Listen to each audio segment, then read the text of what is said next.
3 নম্বর অঙ্কটা দেখো 28, 31 ক 19 ও 10 সংখ্যা পাঁচটির গড় 19 হলে ক এর মান কত? বইয়ের অঙ্কগুলোতে পাঁচটি সংখ্যার গড় দেওয়া থাকতো, সমষ্টি বের করা লাগছে, অথবা সমষ্টি দেওয়া থাকতো, গড় বের করা লাগছে। এখানে পাঁচটি সংখ্যায় দেওয়া আছে, যেখানে একটি সংখ্যা হচ্ছে অজানা, আর অজানা সংখ্যাটির মান বের করতে হবে। পাঁচটি সংখ্যার গড় 19 হলে সমষ্টি হবে,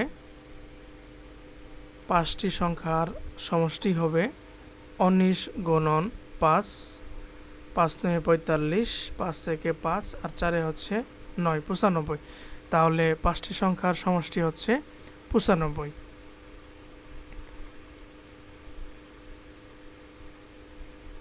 আটাশ প্লাস 31 প্লাস ক যোগ 19 যোগ হচ্ছে 10। এই যে পাঁচটা সংখ্যা আছে, এই সংখ্যার সমষ্টি হচ্ছে 95। এখন দেখো 19, 20 আর 30, 50, 60, 88 প্লাস ক সমান হচ্ছে 95। অতএব ক সমান 95 থেকে 88 বাদ দাও, 2 আর 5 হচ্ছে 7। তাহলে ক এর মান কত? 7। এখন তুমি এই যে 88 সাথে 7 যোগ করো, কত পাবা? 95। 88 যোগ 7 সমান 95। তাহলেই তো পাঁচটা সংখ্যার সমষ্টি দাঁড়াইলো 95।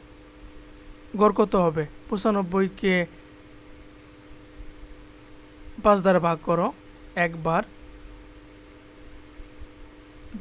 45, 5 9 হচ্ছে 45। ঠিক আছে, বুঝতে পারছো?